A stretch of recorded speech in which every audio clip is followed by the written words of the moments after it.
I'm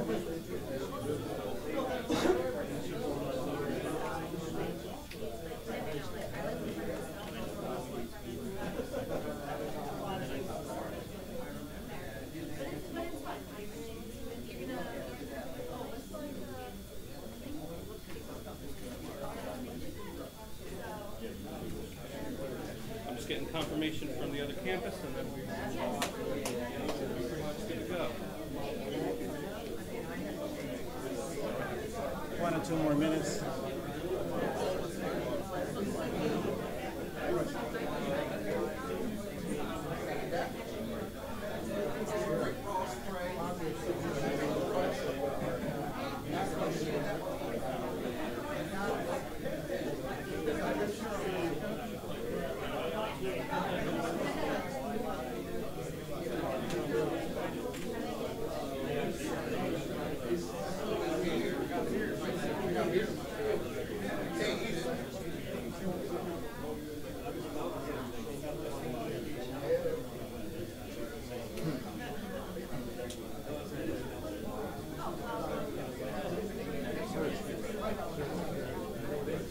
Yeah.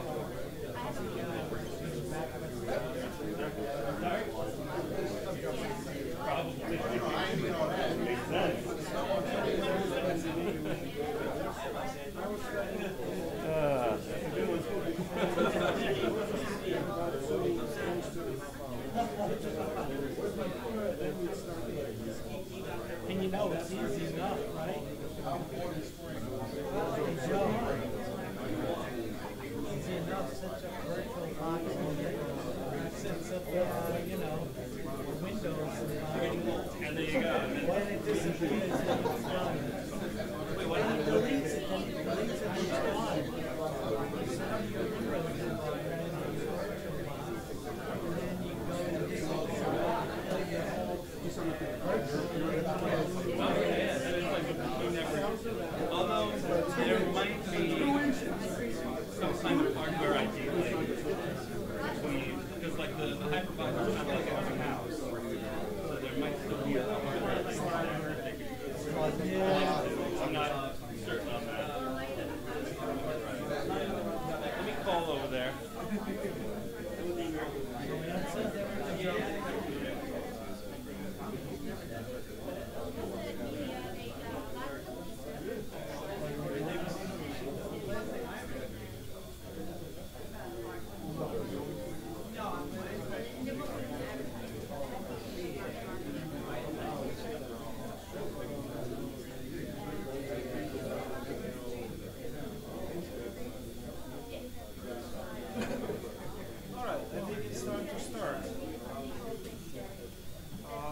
Good morning, ladies and gentlemen. Good morning. Good morning. Can you hear me well? Yeah. Okay, thank you. My name is Serge Baduk. I have been working in the IT industry for about 20 years. And in the past couple of years, I have been working with the Hunter School on the web application design and development program. So first of all, I would like to thank the staff of the Hunter School for inviting me here, for arranging for this workshop today, and for their support along the way. It has been great.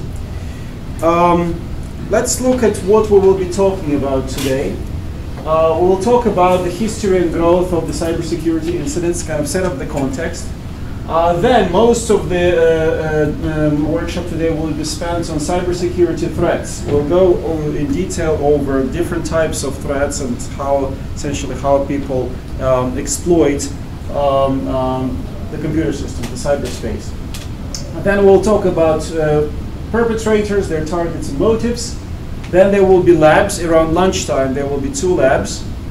And after lunch, we'll talk about cybersecurity defenses and IT security industry. All right. Before we start, before we jump into it, I would like to, first of all, I would like this to be interactive. So if you have questions, don't hesitate, raise your hand and I'll answer your questions. And of course, the labs will be hands-on. So that's where you will go to the rooms where you have computers, and there will be hands-on labs, some programming. I understand some of you are new to programming, so myself and the other instructors of the school will help you with that. But also, I would like to know if you have ever encountered a cybersecurity incident, if you have ever been the victim of cybersecurity incident. Let me start. Let me start with my first encounter with cybersecurity risks and damages. The year was about 1998 or 1999. I was working as a consultant in a startup company, relatively medium-sized team. I received an email from my manager, and it says, "I love you." And I don't know how to, what to do about it. There's an attachment, right? And I'm just a junior developer. Cybersecurity wasn't a concern. And I thought, okay, let's open attachment, see what he means by that. I open attachment, nothing happens. There's like a blank document, nothing even opens. There's really nothing there. I continue working, and what I soon realized is that all the images, the graphic image files from my computer, got deleted. So there was a virus that essentially deleted all the image files, and I was a victim of it. So fortunately, I had a backup, so nobody really noticed the issue. So I restored the backup and cleaned up, reinstalled Windows.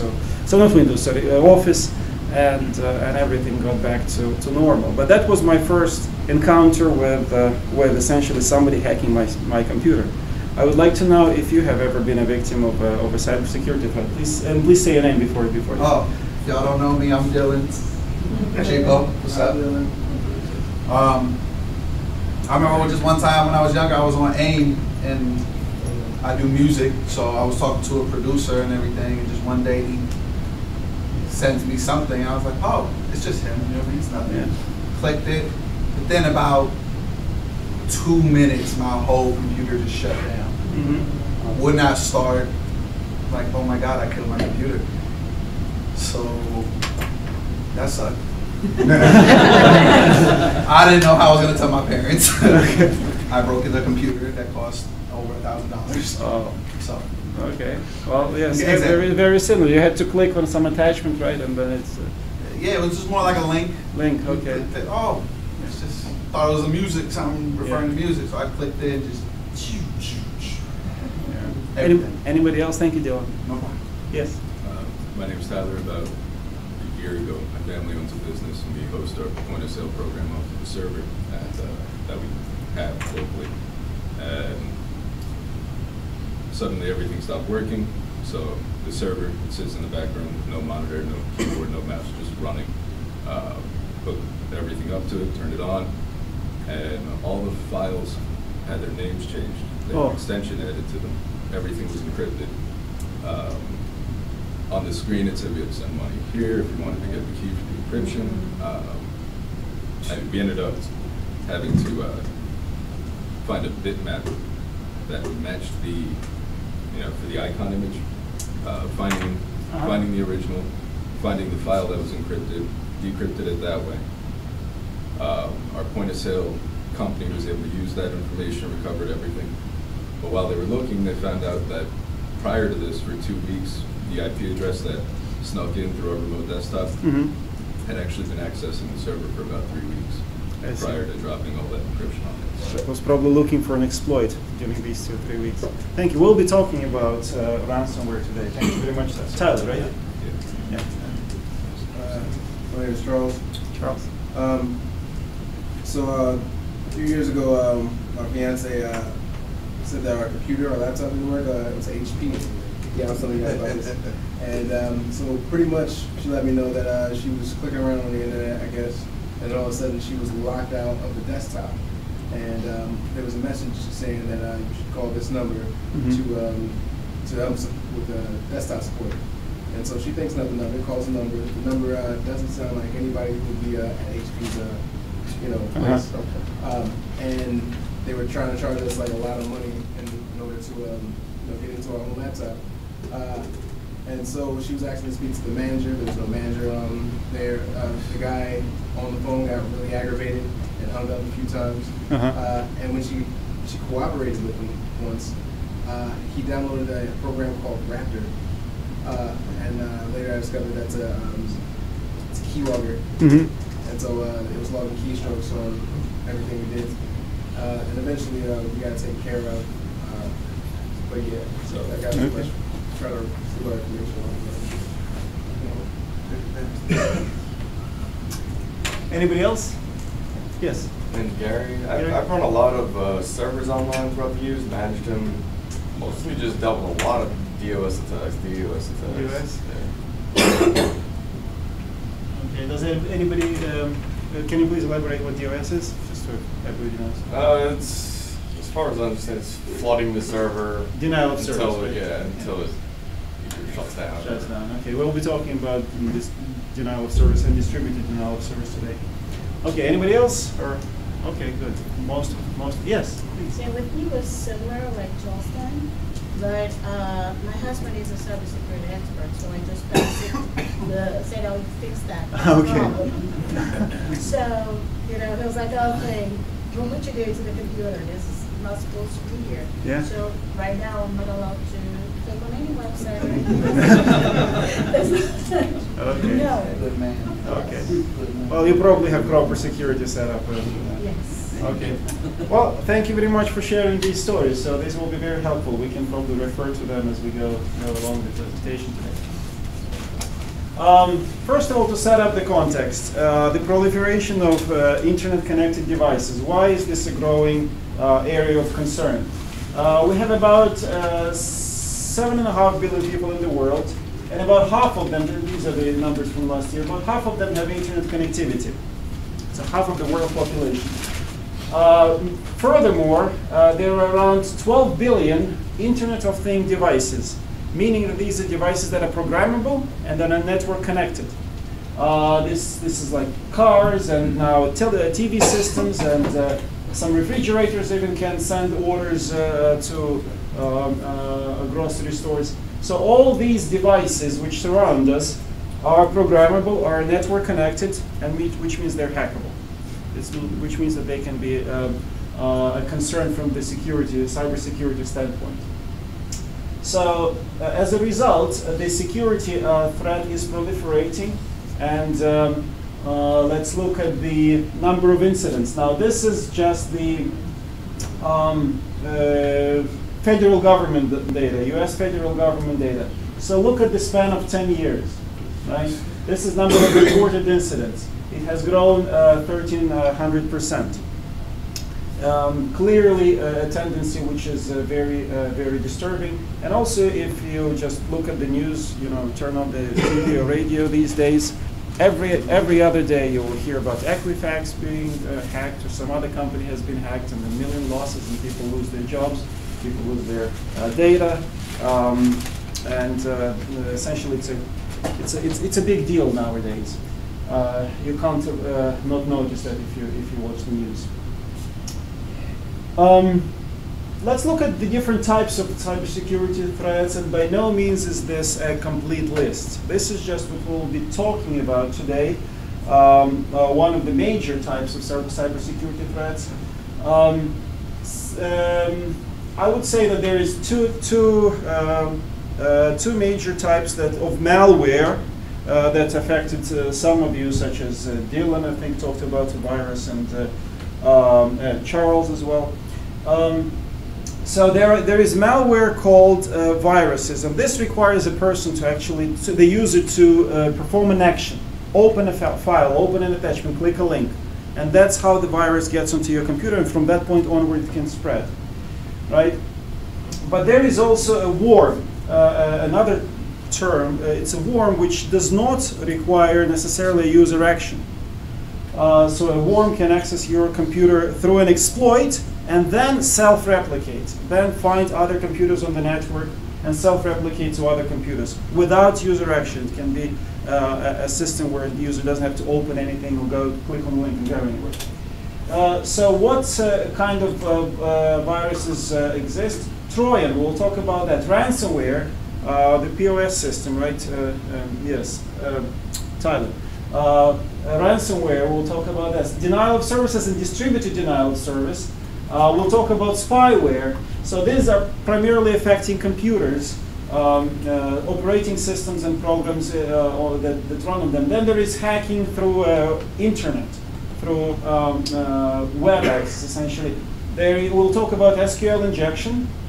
We'll talk about cross-site scripting, password cracking, and phishing with PH. Okay, so these are the type of threats that we will dive into. By no means is this a complete list, but this gives you a good understanding of what's out there, what to be aware of. Let's talk about Trojans.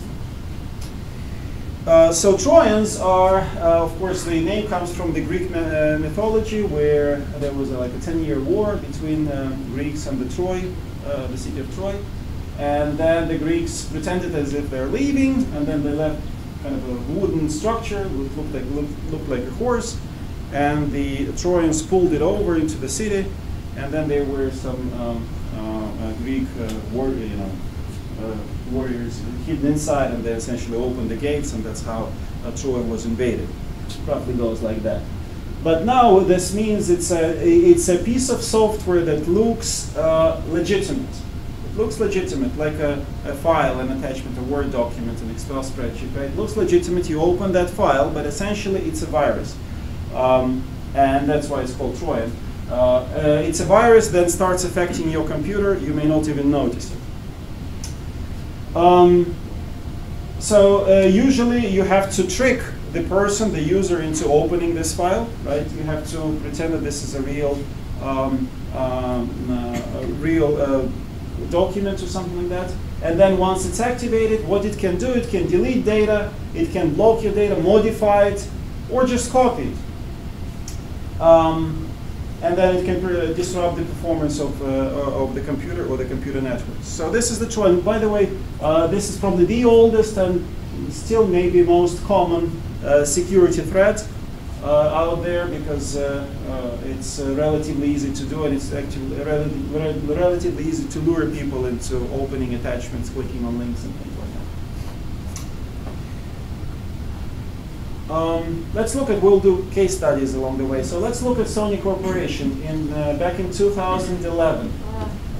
Okay, look at the span of 6 months and how many reported security breaches Sony had experienced. It was a poster child of computer security, of cyber threats. Look at the time. Sony lost about $171 million at that time. Yep. And look at the types of security breaches that they have encountered. So there is SQL injection. I think I saw somewhere here. Oh, yes, SQL injection right here. And then there were other threads, but the company behind the group behind many of these incidents was called LulzSec. LulzSec, it was a group of hackers that was an offshoot of Anonymous. For some of you may know the group of hackers called Anonymous. Anonymous is decentralized, so it's very hard, and they're of course all over the world, so it's very hard to pinpoint or destroy the organization that is decentralized. This LulzSec was centralized, it had a leader. And FBI was able to find that gentleman, identify him. His name was Hector Javier Monsegur. And he was, so excuse me? Where he from? I don't know where he's from. I don't know. Somewhere south of North America, but I don't remember which country exactly. So FBI was able to comprehend him and offered him a deal of essentially him giving up all the prominent members of the organization in return for a softer punishment, and which is what he did. So that's how. Say it again. So he's a rat. Yeah, exactly. He cooperated with FBI, and at that time. So after that, the this organization since then no longer exists, but Anonymous still exists, of course, and they still continue wreaking havoc in the cybersecurity world. So this was Sony Corporation back then. Since then, they have become better. I don't see them in the news that much, but But still, in 6 months, about 20 high-profile cybersecurity breaches. And that's probably because one of the reasons they have been hacked so much is because at that time they were the champions in devices and systems that were hugely popular, PlayStations and all that, right? Hugely popular electronics that were communicating through the internet, and they were pioneering that, and that's why probably they were one of the targets. Also, their cybersecurity controls were not, of course, best. All right, let's talk about another interesting case study. So this is Mr. Ahmadinejad from Iran. The year is 2010, and Iran is developing a nuclear program, right? So to enrich uranium, it's done in these centrifuges. This is the picture of centrifuges. And uranium has two primary isotopes. One is uranium-238, and another is uranium-235. So 238 is 96% of the material. 235 is like 4% or so. And in these centrifuges, they need to isolate uranium-235, which is used then for producing nuclear fuel, nuclear material for either peaceful programs or for nuclear weapons. So Iran has several installations of these centrifuges. It's usually about 1,000 such centrifuges in the same location. And they are operated, that's the important part, they are operated by the SCADA control, unit controls. SCADA is supervisory control and data acquisition. Essentially, it's a Windows-based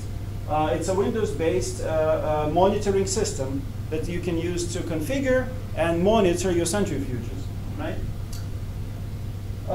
So what happened in 2010? A computer worm was developed that was specifically targeting the Siemens SCADA software. And it was specifically looking for installations of about 1,000 centrifuges. So what does it mean? This means that this worm was looking for computers on the network, going from one computer to another, and looking if this computer, the particular computer, is connected to a Siemens SCADA software, and whether there is a farm of about 1,000 machine centrifuges that this SCADA is controlling and monitoring. And once found such an environment, only when this environment is found, then this worm, it's called Stuxnet. Then this worm, what did it do? It recorded the monitoring part of the SCADA system, and then changed the speed of the centrifuges from 1,007 rotations per second, I believe, to 1,064. So what this means, that the centrifuges are heating up and essentially burning out, but the monitoring part of the software still shows that everything is all right. Right? So it was somebody who did this was very, of course, knowledgeable in the SCADA control units design, and was particularly targeting installations that Iranians had. Our personal computers may have this worm, but it will not do anything because we are not connecting, well, most of us probably not connecting to Siemens SCADA systems. All right, so Stuxnet damaged 984 centrifuges at Natanz uranium enrichment plant, which was 20% of Iran's capacity. And it's alleged, of course nobody took responsibility, but it's alleged that USA, Israel, and UK were working on developing this worm. So even though it's for a good cause, it is still a virus. It is still a worm. It is still using the cyber threats to affect someone else's computer systems. Okay? Excuse me? Yes? Wouldn't the are the Stuxnet? Don't they need to have, for example, somebody in the facility in order to put the virus in there with a pen drive, for example? No. Well, it's presumed that some of the contractors who were working with Iran had it on their computers, not without possibly knowing about it. So their computers were affected, and since it's a worm, once they were on the Natanz network, this worm would proliferate and go to look on all the other computers. So it's not that somebody intentionally brought it, but somebody unintentionally brought this worm into. We need a physical presence there. Network presence, not necessarily physical, but network presence, yes. So I just wanted to add to that. You know, it's great that you've got a virus, right? But you also need a delivery system. Yeah. Kind of like a nuclear bomb. It's good to have one, right? But you have to put it on top of a rocket and actually be able to hit a target. Delivery systems are just as important as the viruses themselves. This is a perfect virus to be delivered by any computer because it would infect a computer that wasn't attached to a SCADA system. And a person would need to know, and the footprint of that virus wouldn't set off any antivirus programs. Yep. Yep. Thank you, Isabel. Okay, let's move on to the next. Ransomware. Okay, so this is something that we have already discussed. Yeah. So it's a little bit small, but in 2017, May 2017, just half a year ago, many of the hospitals in UK, when they started their day, opened the computer, maybe the shift has changed, they logged back in. What they saw was a screen like this. Right, exactly like a POS system, I think. They saw a screen like this, and POS system is disturbing enough, but this is a hospital, right, with patients who need treatment, something like that. So what this says essentially is there's a counter that counts down, and you have to call or transfer Bitcoin to some account for your files to be decrypted, right? And this worm, it was called WannaCry, affected 100,000 organizations in 150 countries just this year. Oh my God. Yeah, just early this year.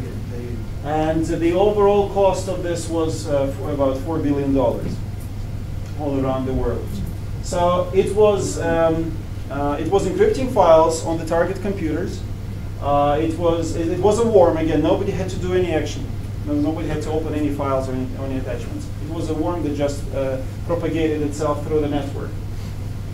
And it was kind of disabled by sheer luck. Somebody noticed that this worm was going to a URL address to just to ping a URL address. And as long as this URL address did not exist, was never registered, did not exist, this worm would do its dirty work, encrypt the files, and pop up the screen like this. But then, once this was discovered, the person who found it, he actually simply registered this domain address. And when the positive response was coming from this worm was programmed not to perform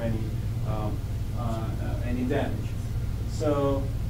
By sheer fortune, it was disabled. I hope by now at least this type of ransomware is already part of the anti-malware software. But you can imagine how disturbing this picture is, right? You come to work in a facility like a hospital, and you cannot, you have no access to your system. Essentially, the entire hospital is paralyzed, or any other facility.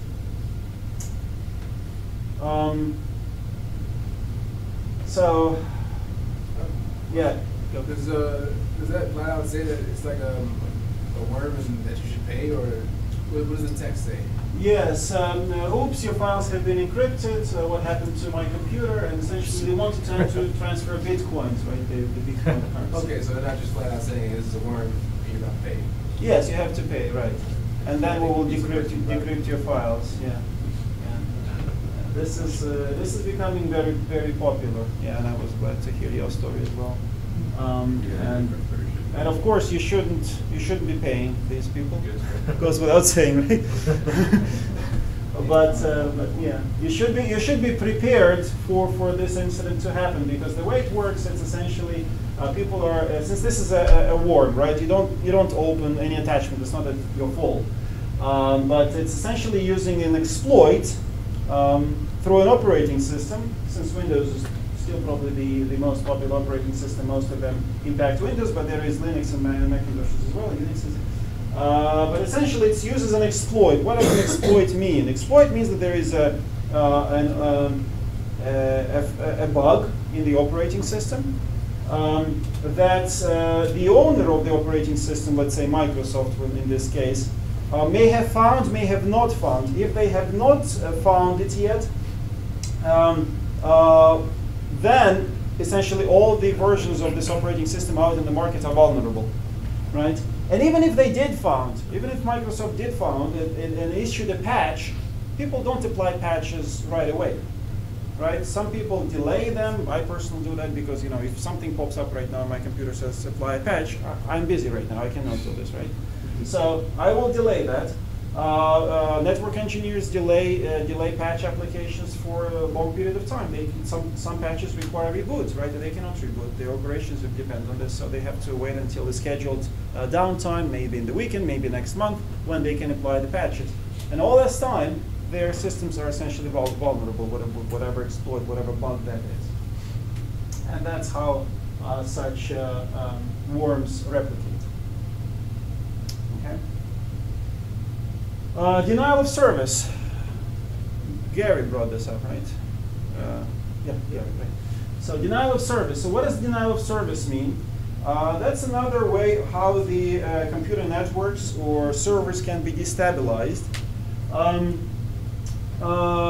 Computers on the network have resources from network capacity of how much traffic they can handle from network perspective. And also their limits of memory and processing power, right? How many requests can they handle with their processing power and with their essentially chips and memory? So denial of service is a very brute force attack, which floods a network or a server with the number of requests that overwhelm their capacity, either network capacity or server physical memory and processing power. So whenever the number of requests exceeds their capacity, that server will essentially grind and stall. It will not be able to process anything else, either become very slow or go down completely. All right? Denial of service is a very popular attack to target specific organizations, which essentially become inoperable until they can start rejecting all the traffic that is coming from their attackers. So the purpose of the denial of service is not to steal. People don't steal its data or credit card numbers, social security numbers using denial of service. They essentially make the computer infrastructure inoperable, but they don't steal anything. All right. So that's also another interesting point of how analogy can be very difficult, troublesome to draw between physical theft, physical damage, and digital theft and damage. Right here, nobody's stealing anything. We're just sending too much requests to your network. Well, oops, it can't handle that, right? So not my problem. What did I do? Right? But that's a very popular attack as well. And there is also distributed denial of service. So denial of service by itself is if you have one computer, one IP address from which an attack is launched against another computer, another IP address. But there, what works much more effectively is a distributed denial of service. So the attacker is essentially here, but it does not attack the victim directly. It goes through slaves. And that's where viruses, Trojans can come in. They can sit dormant in these slaves. These can be regular computers like ours, right, in the classrooms here, personal computers. They may have Trojans, which are essentially waiting for a signal from an attacker to start sending requests to the victim. So imagine your personal computer at home works perfectly well. You go to sleep, and at night, when if you leave it plugged in, right, and on the internet, at night it starts sending requests as much as it can. Essentially, starts pinging or sending a request to a certain victim, which you may not know what the victim is. But then the only way from the side of the victim to prevent such an attack is to block the IP addresses from which the attacks are coming. And in this picture there is 4 probably, right? We have 4 computers. So what if there's thousands, right? What if there's millions? So that is the distributed denial of service. That's how it works, and it can be very damaging to the organizations. Again, the purpose is not to steal anything, it's just to bring down the victim's network. Here's a case study. What you're seeing here, this is from 2007. This is the country of Estonia, the capital is Tallinn, and this is the memorial of the victims of the Second World War. And the Estonian government decides to relocate, dismantle this monument, move it elsewhere, away from the city center. There is an ethnic minority in Estonia, which is very dissatisfied with this move. And this is a Russian minority. And Russia itself, of course, people in Russia are very dissatisfied with this decision. So what happens is in 2007, between April and May, they're launching one of the, there were riots on the streets and things like that, but that's not what we're talking about. They launch in April, between April and May, they launch distributed denial of service attacks against Estonian government institutions. Not just government, but also banks and government resources, parties and parliament, news outlets, schools and businesses. So Estonia is part of the NATO. So they were trying to invoke the Article 5 of the NATO alliance, which means that they wanted to bring the NATO to help them, because they were saying it's an act of war, right?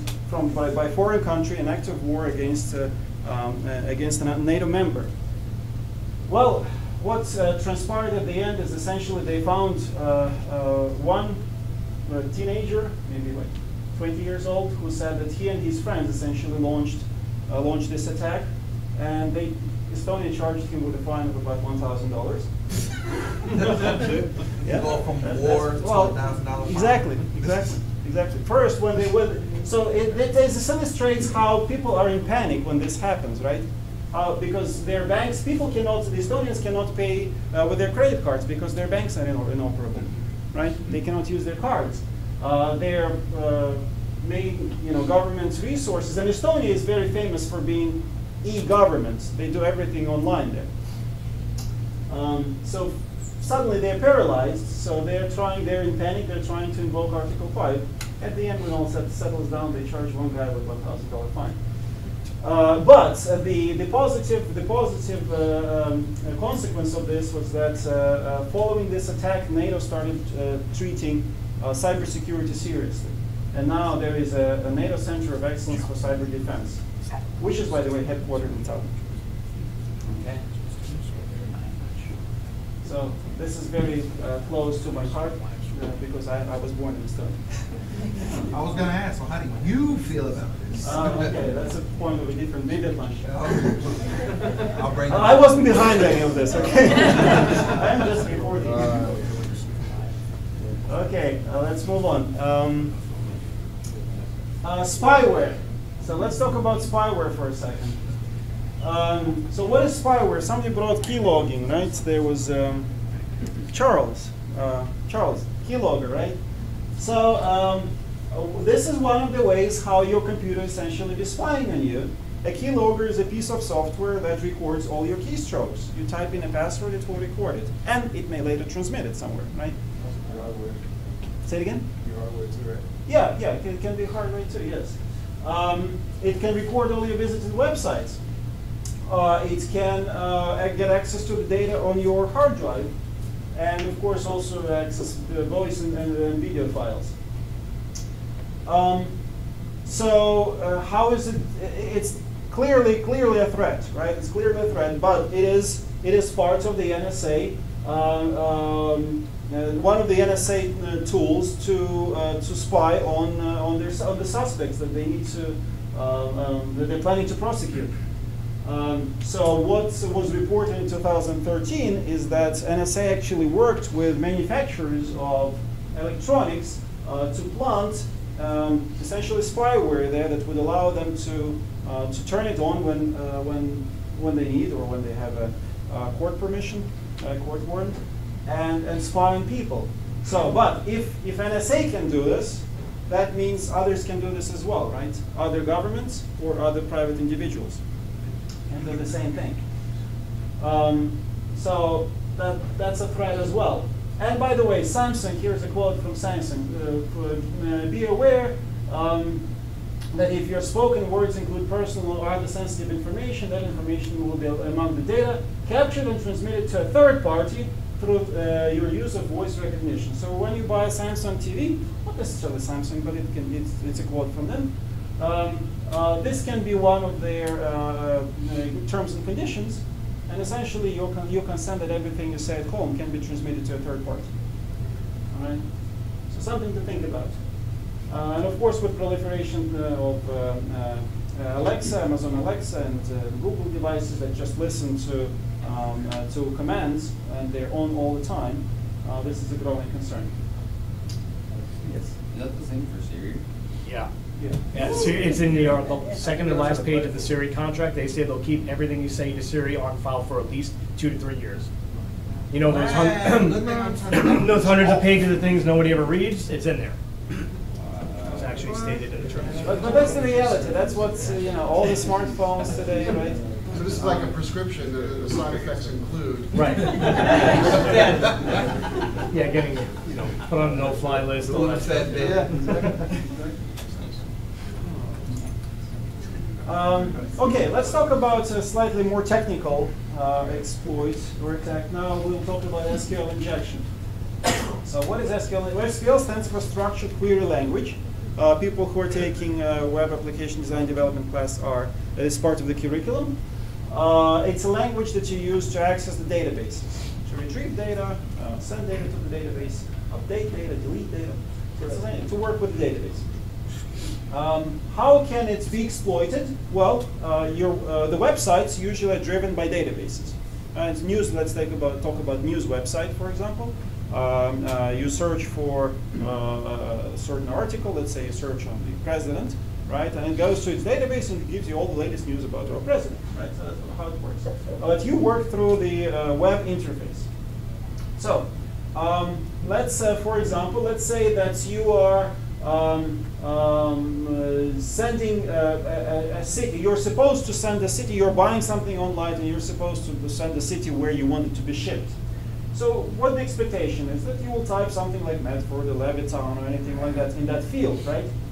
And the code could look like this. This is specifically a vulnerable example, but it could look like this. We declare a variable called ship city, and then we get the value from the form that the user submitted on the web page, right? You get the value of that of the input, whatever user submitted on the form, into that variable, into this ship city variable. Oh, here's a problem. It should be capital C or lower C here. I'm sorry, my mistake. It should be the same, exactly the same. Yeah. Okay. So here's a bug. Yes. Okay. And then what does the program do? Well, we said it's vulnerable, so bugs are allowed to be by design here. So what does this do? It creates an SQL statement. Select everything from orders table where ship city equals and whatever the user typed in. Again, the expectation it's Medford or Levittown or any New York, things like that. But what can a malicious user send into this field? It can send something like this. Medford, and then closing the quote, semicolon, update orders table, set ship city to Levittown. Okay, so instead of sending Medford or New York or Paris, this is what the malicious user could send. Any guesses what this code might do? It's going to set all. Say it again.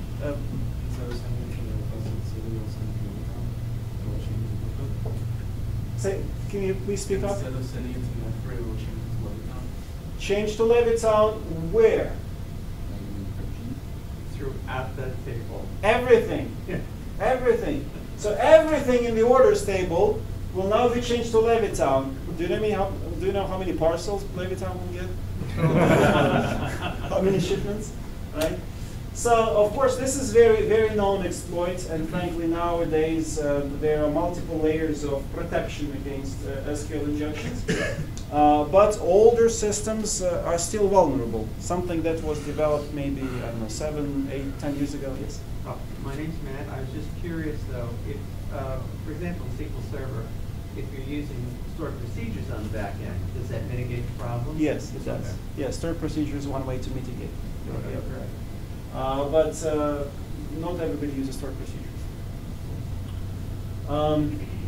And there is other layers of protection against this. So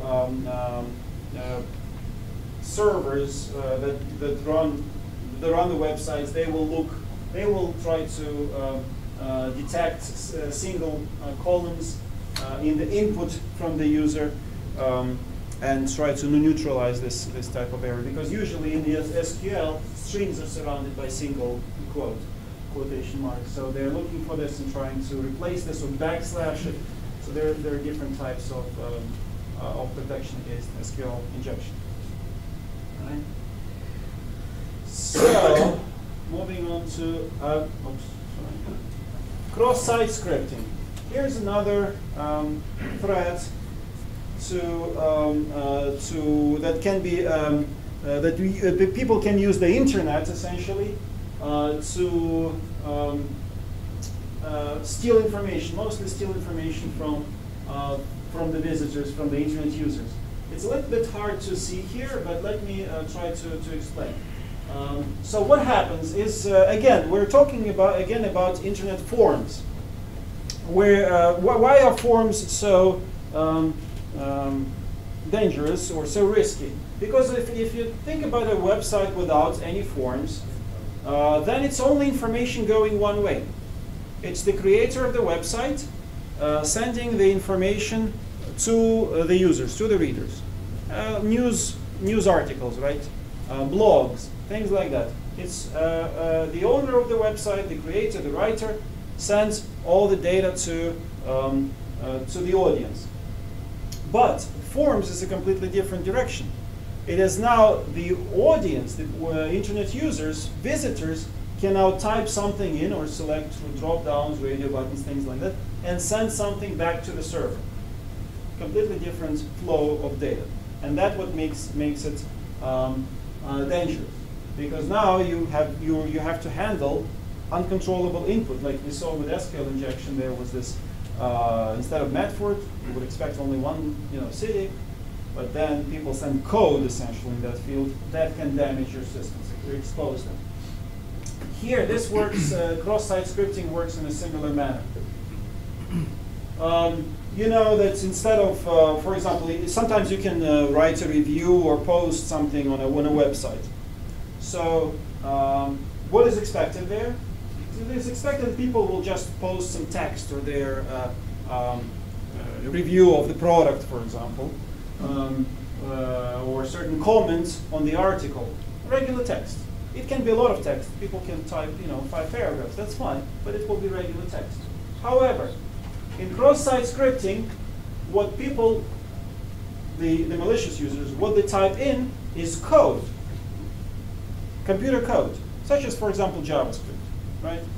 That's one example. So instead of just typing text, 5 paragraphs of text, they will start typing in code. What happens is that this code, the program on the website thinks that this is text, stores this without filtering, without checking, stores this information as if it were a comment or a review of a product. The next user comes in, looks at the product, and all the comments starts showing up at the bottom, right? Typical scenario. Well, one of these comments is not even a comment. It's just a piece of code. It will not display anything. It will not display anything, but it will get triggered. It will run in your browser. It will run on your computer. And that from that point onward, it can essentially take certain information that the browser has access to, such as possibly passwords and other things, and send it now to wherever it was coded to send it. So that is a cross-site scripting. That's how it works. So essentially, somebody injects code into a field that accepts a text input, and then subsequent users, which when they visit this web resource, this web page, they involuntarily execute this code, and their systems become vulnerable because now their browsers think that this is legitimate code that's coming from this website, but no, it's not.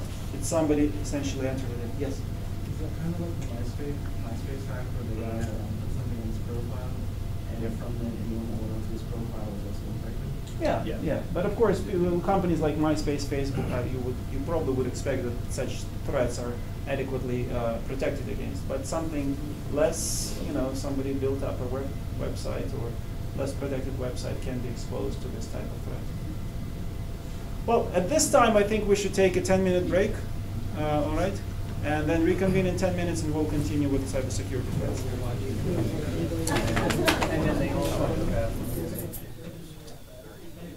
Excellent. Could Medford here? Yeah, I've been communicating with them. Everything's good. Yeah, no problem. From what they tell me, everything's fine. Hey, I'm going to keep the, I killed the sound, but I'm going to keep the live feed going. That way it's one coherent file. Welcome back doing sound somewhere. I know, when you'd be at a show and they'd be like, our sound guy didn't show up. Can you run the board? John worked for us. He totally freelanced. He was working for a company based out of Deer Park, an events company. I don't know if he's still with them now. But yeah, he's kind of freelance. Like he worked with Brand Muffin? it is. He worked there for a while. And He's doing it at the Paramount, Donkey, pretty much anywhere that'll happen. Yeah, he was at the Donkey. He was always like, give me that. I just want to see a band. I'm like, yeah, give me a 7. Yeah, right.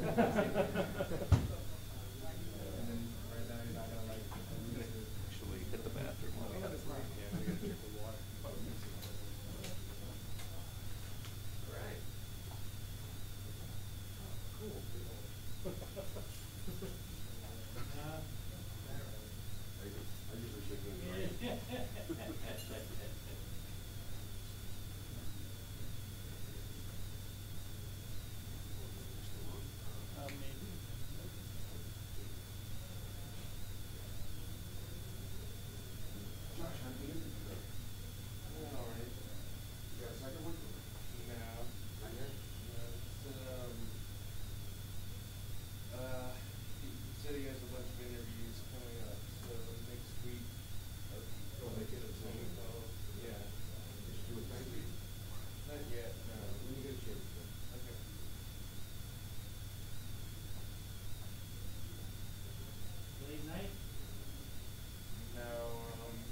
Okay.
Okay, sounds good.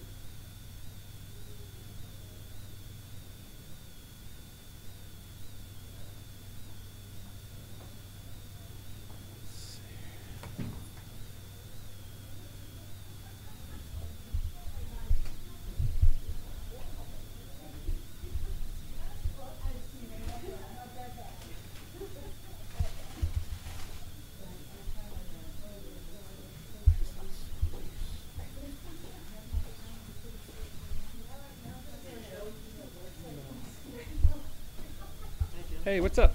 Well, people can't get into the shared databases that are hosted at Medford. They can't get into shared No, databases? I went into the router and the VPN isn't connected. When we try to connect, it still says waiting for connection. I texted Alton. He's not gonna. All right, let me Yeah. take a look at it. We got a couple minutes. Yeah, that's short notice.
missing a few people, so.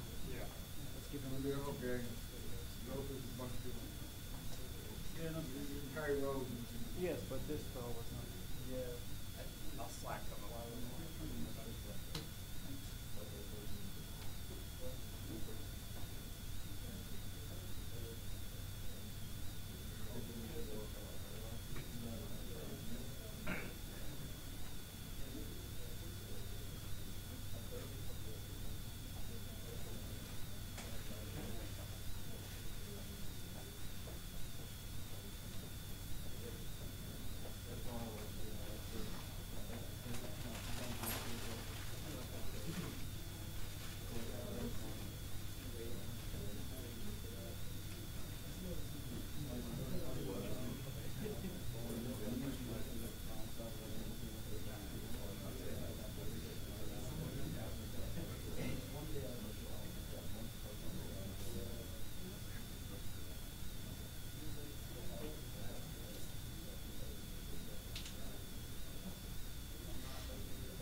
Just wait till Joe comes Joe, here for the audio. just to make sure the network is plugged in.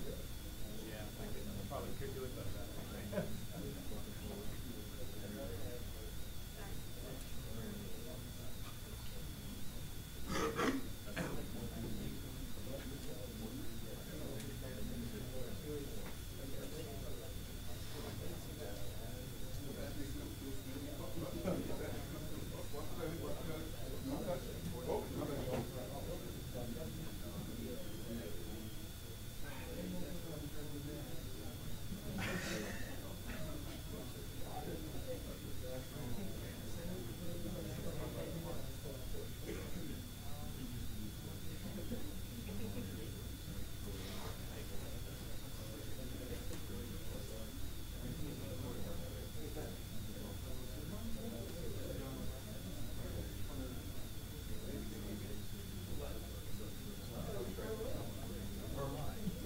Can you?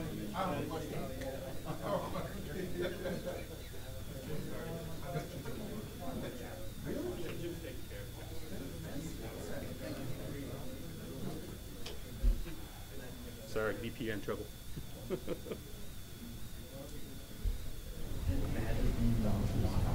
Yeah, okay. All right. So let's continue, guys.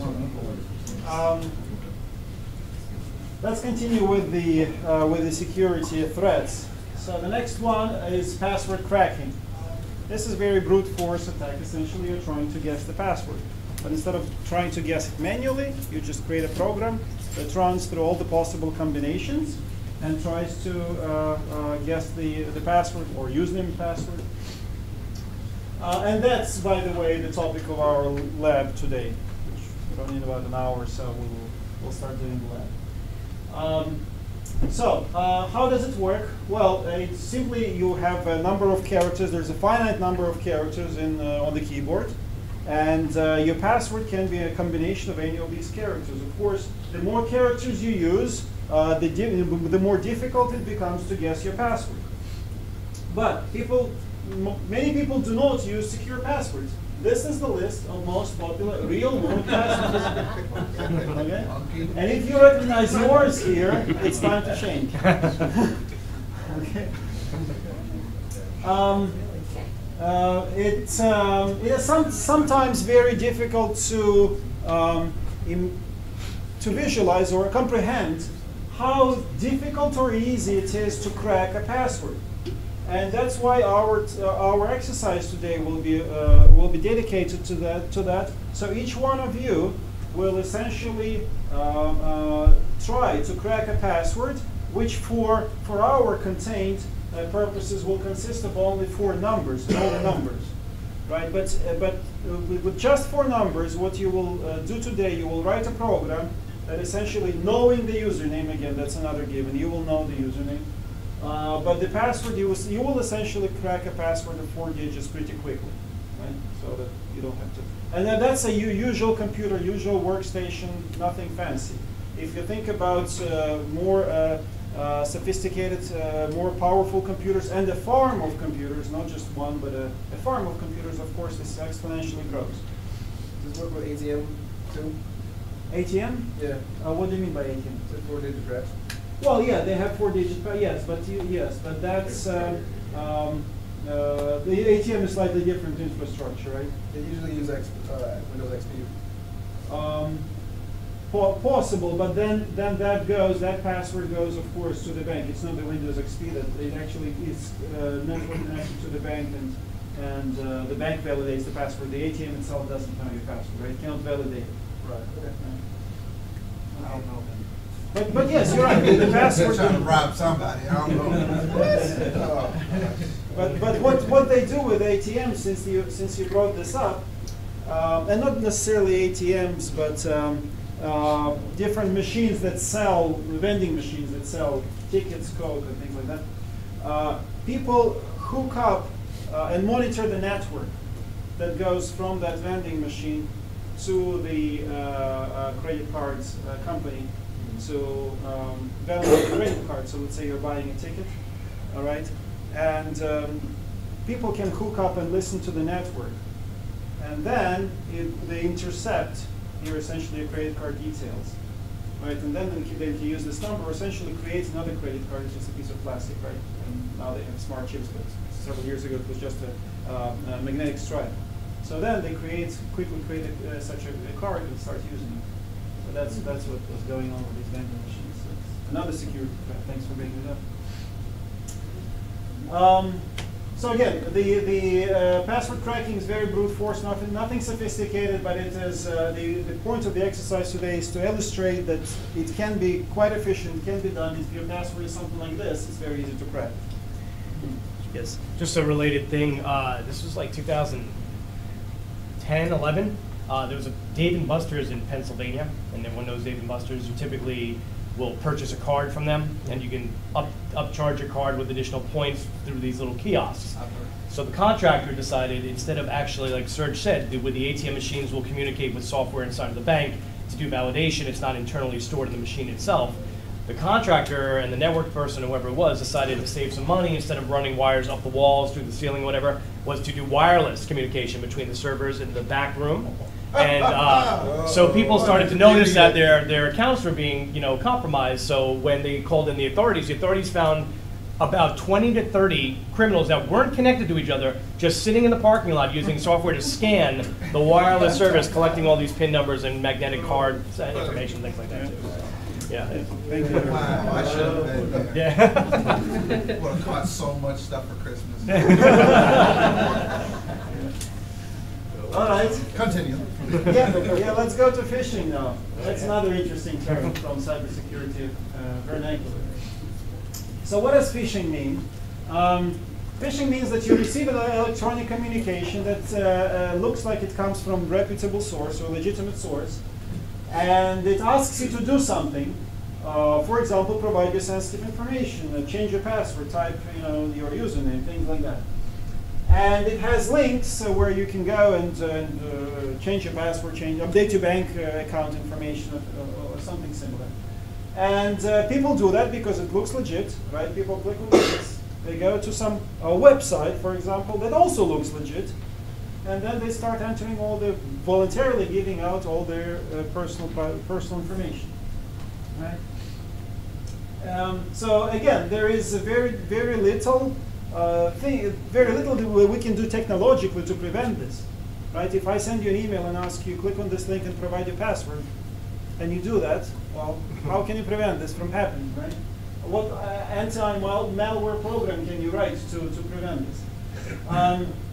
There is a flavor of it of spear phishing where it's not just randomly targeting anybody who would voluntarily click on the link and provide their sensitive information, but just targeting people of a certain organization or a certain group, certain affiliation, things like that. That's called spear phishing when you're particularly targeting some people. Or just regular phishing where you're targeting anyone who will voluntarily do that. And then once they click, either they provide the information voluntarily, or they click on a resource that will try to install a Trojan, a malware, or a keylogger. and as a result, your information, your computer becomes affected, your data is compromised. All right, let's look at the case study. So this is the email, right? This is the email that John Podesta received in, when was it, 2016. And it looks like Google. And it says, someone has your password, please go here, click this button and change it. So what did John Podesta do? He didn't click this button and change it immediately. He actually referred this to the IT coordinator, IT specialist in the Democratic National Campaign. And the IT guy said that that you should go and change your password and send the legitimate link to Google.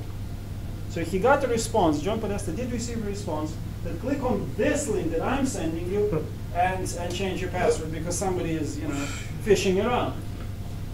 But what he did, he actually clicked this one. All right, so he kind of probably people are busy. So he said yes, go change your password.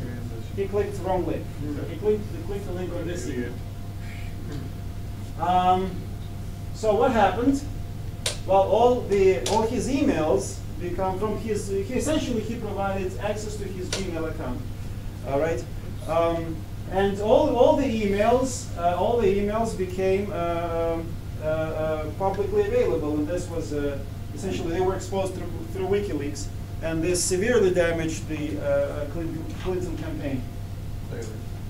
Yep, and by the way, Colin Powell's account was compromised, hacked in the exact same manner in the past. So it's not just Democratic Party, but the group that's suspected to be behind this attack is called Fancy Bear. We'll talk about this, the different hacking groups.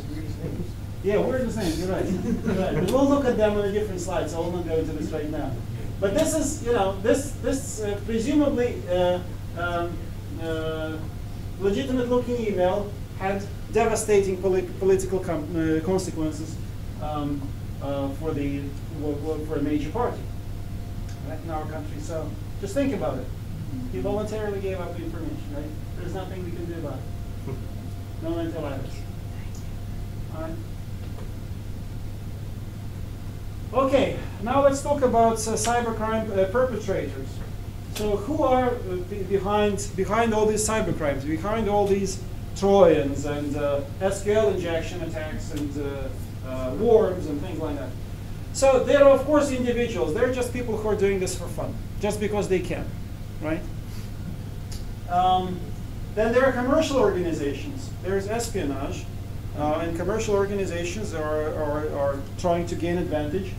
And there's espionage, and there are also commercial organizations that seem to do this for money, right? There are organizations that will that you can hire to perform the cyber security crimes, essentially.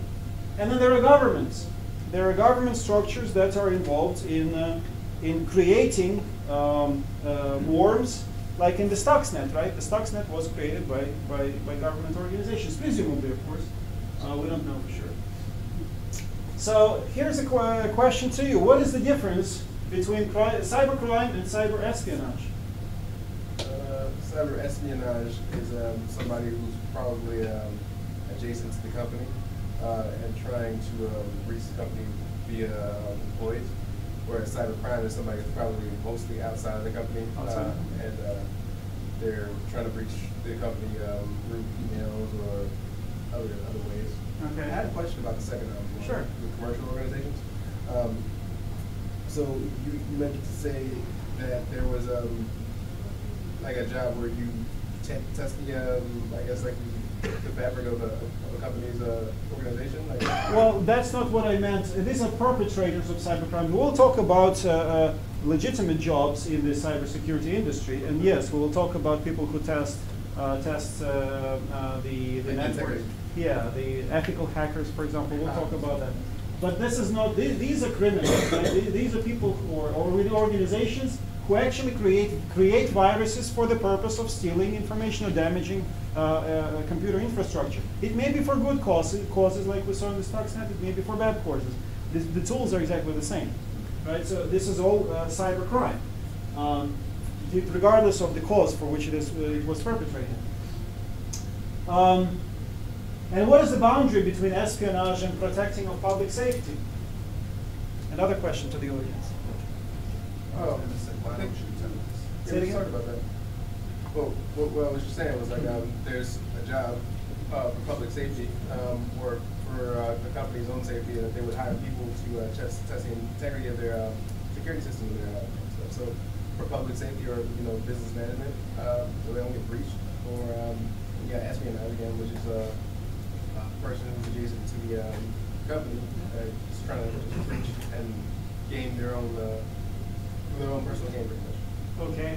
What is your position or anybody else's position on the government organizations creating computer viruses or worms to protect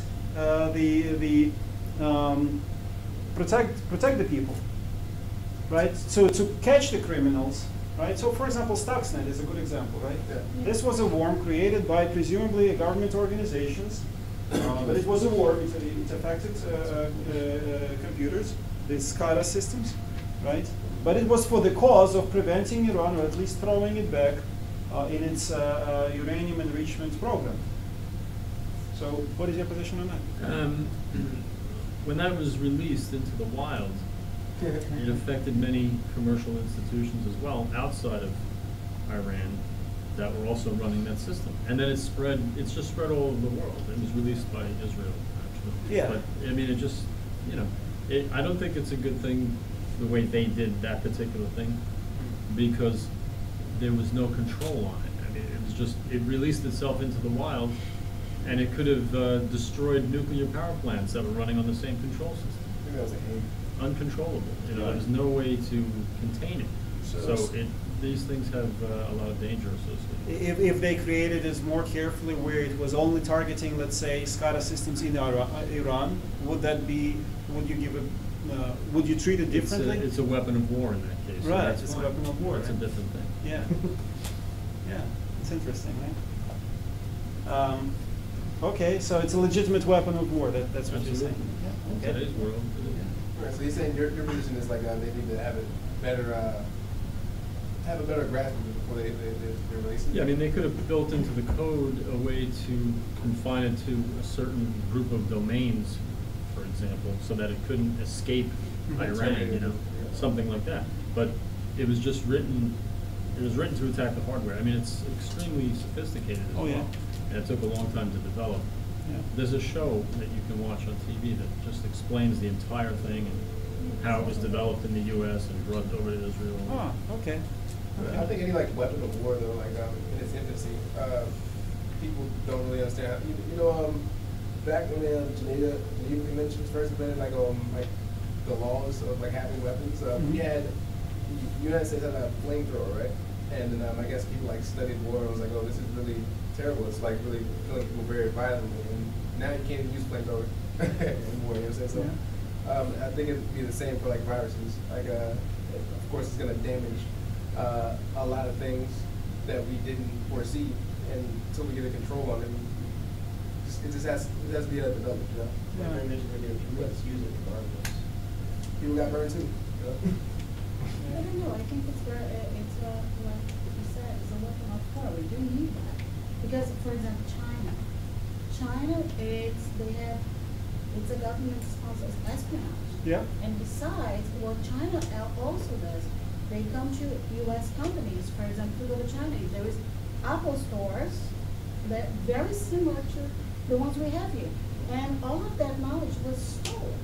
You see, so they are using that in many ways for the market, for whatever they want, and we do need to have something like that. Okay. It's good. It's good that it's good that we you voice your view of this, because it depends on the cause and who is using it. Right? We treat the same thing differently. If we use it for the cause that we consider good, we treat it in a more positive way than when it's used against us. Right? The same exact thing, but if it's used against us, we treat it kind of differently. It all depends on what side of the fence you sit. Exactly. Yeah, exactly. Maybe intentionally it was, you were talking about the centrifuge. Yes, that's one example, yes. The only way you said it was propagated is that somebody had to carry it in. Well, if somebody, yes, maybe involuntary, not intentional. Then you know who's talking to who, who's doing business with who. Maybe they wanted to know that. Quite possible. Yeah. Okay, and but yeah, the question is actually more specific. Is what's the boundary, right? So when we're talking about public safety, like a weapon of war, if it's used to protect us, right? It's a weapon of war that is legitimate, right? But if it's if the intent is different, then it's becoming a cybercrime or espionage, right? Is that correct? Well, the idea also out there with the people that are promoting the idea of making a chip mandatory when you're born. And the idea behind that originally was that if you're in a car accident and you have medical issues and your arm gets severed and your medical alert bracelet is on that arm that's being dragged 4 miles down the road, how does a medic or EMS person know your medical history? Well, if you have a chip, it can be scanned. So that's where they're trying to promote it in the idea of making it good for the public in general. But of course, there are the people that are going to say, well, where do they put the chip? They put it at the base of your spine and they see you're robbing a 7-Eleven. Can someone just push a button and shut your nervous system down and wait for the authorities to pick you up? So that, or have a cyber hack go in and shut down a whole regiment of military that has these chips that are trying to invade a foreign country. So that's the idea of, they'll try to promote it with public safety. Unfortunately, with all these cybercrime perpetrators, there's always the exploits they're looking for. I mean, look at the people that buy the new version of the Apple phones. The first 2 people online don't want the phone to make calls. They crack it open, they see how they get exploited and jailbreak it immediately, publish its stuff on Reddit, and then the rest of the public goes out and gets the phone and does the same thing as well. So there is a very, very gray area when it comes between those 2 things, in my opinion. Thanks. I guess I think the boundary should be like the control, like how much control you have over it. You know? How much, who has control over it? Yeah, on either side of the fence, like gun laws that we have now. I mean, it's not like people have guns and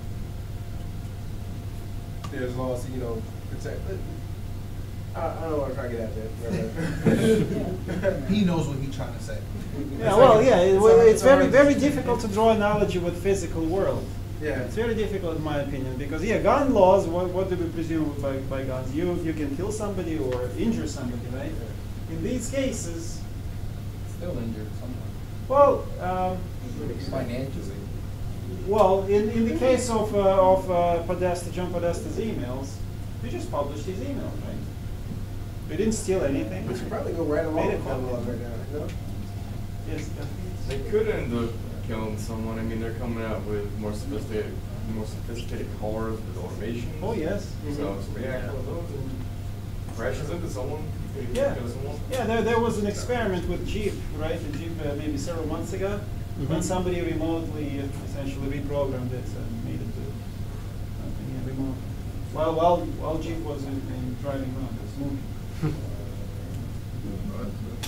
All right, let's talk about this interesting case study. Edward Snowden. So it's the year is 2013, and he's he's a contractor at the NSA. And what he does, he essentially steals and releases about 2 million classified documents, releases them through WikiLeaks. Oh, and yeah, that guy. And the impact is political instability.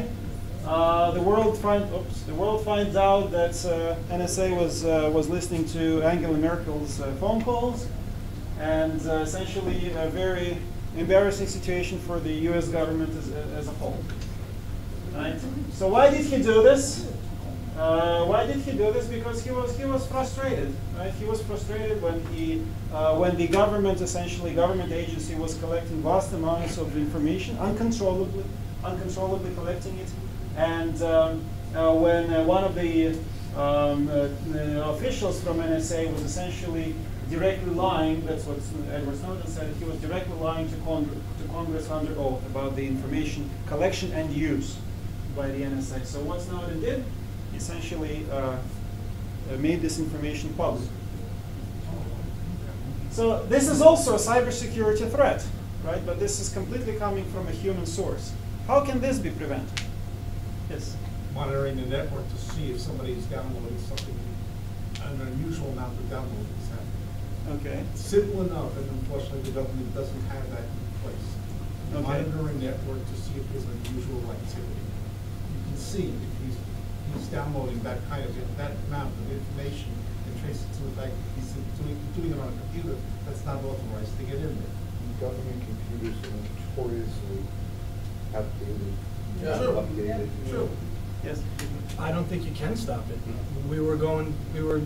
George and I, in the class we're going through, we were learning about the Tor network in the dark web, and the government actually created that in order for them to spy without anyone knowing. But that technology gets out to the public, who then can use it for. That's a very good point. The government creates a tool for public safety, but then this tool becomes misused by others. Yes? Well, like Serge's point is, since it's a human source and there's measures you could put in to prevent, like you could have a monitoring system over this amount of download, but who's to say the people that are monitoring the monitor are the people that want to do the leak? Right. You can't truly control it when it comes from, due to the human influence on it there. So, because those, even if it's a team of people, you get them together like, hey, we can see the government's doing all this, let's go out there and leak it. It could be, you never know. You can't trust anybody when it comes to that stuff. Essentially, what you get a feeling sometimes when you kind of read all this information and think about it, the age of privacy is over. Right? So all the information is digital, and the way it's so easy to leak even the most sensitive documents, such as this NSA documentation. So, of course, for those of you who don't know, Edward Snowden is now hiding in Russia somewhere because he asked for political asylum there, and he's still not. He will be prosecuted if he ever to enter the United States. Okay. All right. So, besides individuals and maybe commercial organizations, which are the major cybersecurity perpetrators, largest organizations which do this? So here's a short list, more or less, the top six. Top six. So the first two are Fancy Bear and Cozy Bear. These correspond to two Russian agencies, GRU and FSB. Essentially, this is the CIA and this is FBI of Russia. Right? They have competing cybersecurity arms and departments, and their most notorious cases are, well, what we saw with John Podesta, and also meddling with European elections. So very, very similar tools, spreading disinformation, spreading false news, essentially, and making secret information or embarrassing information known to the public. Then there is Lazarus Group from North Korea. They were one of the, besides Lulsec, they were also targeting Sony Pictures and also Central Bank of Bangladesh. Equation Group, this is the NSA Tailored Access Operation Unit. This is their arm of essentially creating computer tools for achieving their needs. So they were involved in Iran's nuclear centrifuges, the Stuxnet board, and this exploit, essentially, they created an external glue exploit that was later used, I think, as George, you said. So they created this for their own purposes.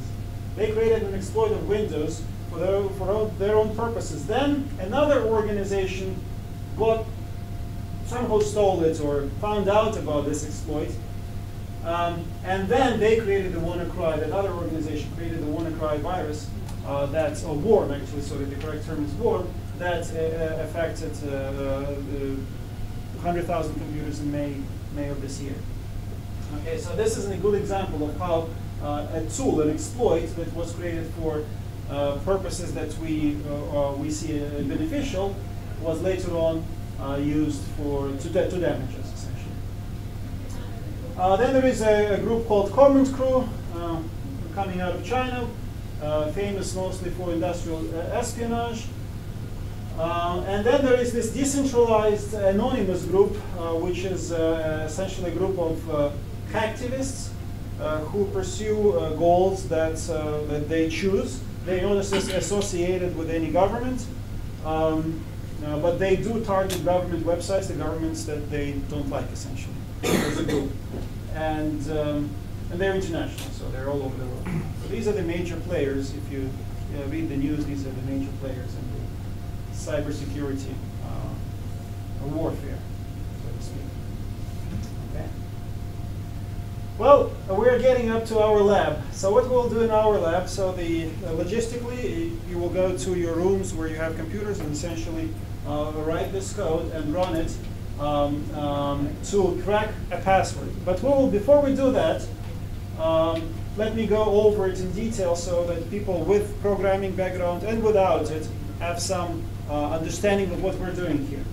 So first of all, this is a program written in Python, programming language called Python. What it does, it essentially there is a web page. If you go to any of these three addresses here, there is a login page, typical login page with two fields, username and password. Okay, it's assumed that that we know the username. The username is john.p@gmail.com. And then the password you don't know, so you will try to guess it, to essentially try all the possible combinations of, in this case, digits, to crack the password. And let's go over this program, and please ask questions if you get lost, if you feel lost. Okay, so first of all, what this program does is it imports some necessary libraries for it to run.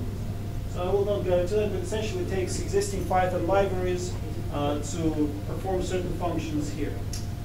Then we have 3 lines here. All of them are defining URL variable, right? And then the values are slightly different. So the reason I did that is because we're a large group today. If all of us, including Medford, start hitting the same server, I don't know, we essentially can cause a denial of service attack here, right? Because you will be sending all the kinds of login attempts to the same server, right? So that's why it's 3 different destinations. And let's do this. So let's do, for the sake of splitting the traffic, let's have Medford go to Hunter Business School EDU, right? To the first URL, to the first login page. So Medford will do this address. This means that people in Medford don't need to bother even writing the next 2 lines. Okay, they just do the first line. But for our group here, let's have everybody on your left do this URL that starts with 67. So guys, who are sitting here, which is almost a computer repair class, as I understand, right? So don't write this line, don't write the 3rd line. You go with the 2nd line and remove the quotation character, which is this not ampersand, hashtag. So just start with URL equals and then this URL. This is your login page. And for everybody on the right, you use the 3rd line. Okay, the address starts with 75. So again, don't write the first 2 lines. Remove this hashtag, and this is your URL. Is that clear? Any questions so far? Okay, I have one gentleman sitting right in the middle. So you choose.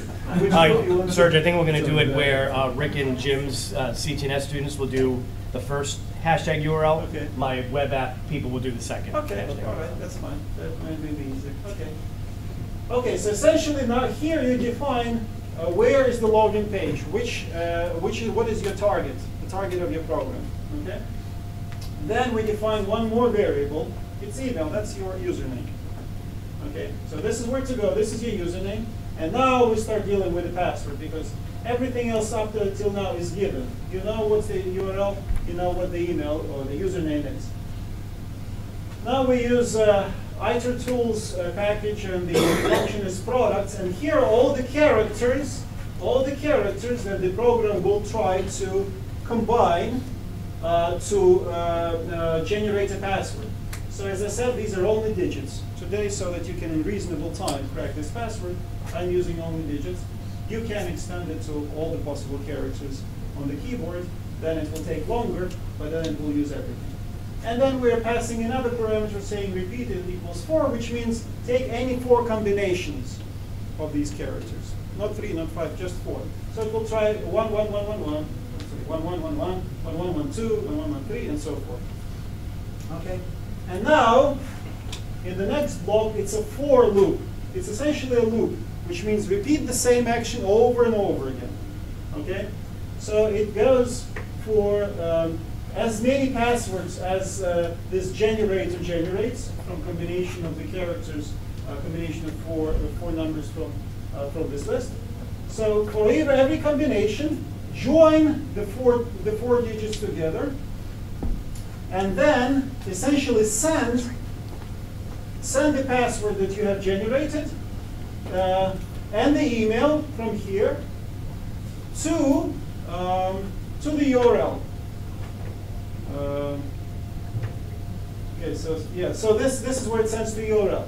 Okay, so here is create a request and essentially encode it and then send it to this URL. This is the URL 113 that you will be using. Okay. Finally, get the response. So you're trying to send a login, and you need to find out whether it worked or not, right?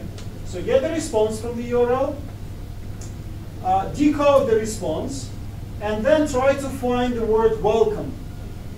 And if you found the word welcome, that means you got the password. You got it, right? So if you find the word welcome, print the password was correct, and then break. Get out of this loop. You don't need to try anymore. Okay? You don't need to try anymore. Otherwise, if you didn't find the word welcome, print which password you tried, say it was incorrect, and go back to the for loop and try another password. Yes. This would obviously only work if that operating system had like unlimited attempts in getting into the system. Yes. Because there's things that have taken place like that. You only put in like 3 times. Of course, yes. So People with things like banking and things like that, they will only let you like 3 attempts, or they will stall the they will stall the login after 3 incorrect attempts. Maybe they will have the 4th one can come in after 10 minutes or so, to prevent exactly this from happening. But this resource, Hunter Login PHP, this page that you see here, it doesn't have any of these controls, so you can try it. So, first of all, any questions on the code? Yes. Well, just from a mathematical point of view, are we looking at how many permutations of 4 characters can be derived from that 10 character string? Yeah. Is that really how many tries that we need? Correct. And is the formula, I mean, I forget the formula offhand, but I mean, it's very small, actually. It's not huge. Yeah, 10 in the 10 before. 10 in the power of 4. Yes, I think that's what it is. Yeah, 10 in the power of 4. Yeah, which will take no time. Well, yeah. So this is exactly the point of the exercise. How long will it take you to crack this password? Yes, you're right. And it shouldn't take too long, because if we were to hold the exercise, of course, we don't have time to afford this. But essentially, this allows you a small hacking technique of how to break brute force, guess the password, crack the password essentially, given very controlled environment, only number of characters that only digits and only four characters. Okay. Any questions on the code? Yes. Now, if say I read that code and you read that code, the numbers that it would put in would be the same exact ones in sequence? Yes, in this case it will be. So mine says 1111, his will say 1111. Right. In this program, yes, we can write it in a way that it will random, but then the problem with that is that it goes over the network, right? So the password is not in your computer, it goes over the network. So if we do this randomly, then some people may break it in like 5 seconds, and for some of them they will have to sit for 20 minutes. That's a big difference. So that's why it goes on the one. But you don't know the password, right? So for you don't know at which point it will actually guess the password correctly. Any other questions? Anybody? So you will have an environment where you have Python.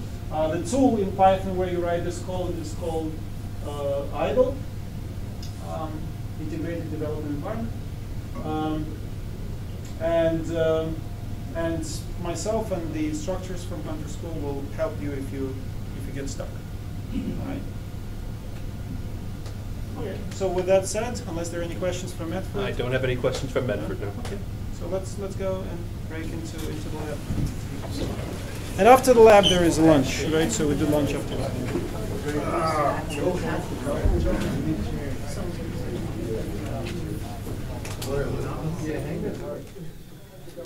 Does that conclude your presentation at this campus? Yes, I think it will conclude the presentation this campus. We'll do another lab. After lunch, we'll do another lab. I will be in Medford, but for the people here, it doesn't matter, right? They will do another lab.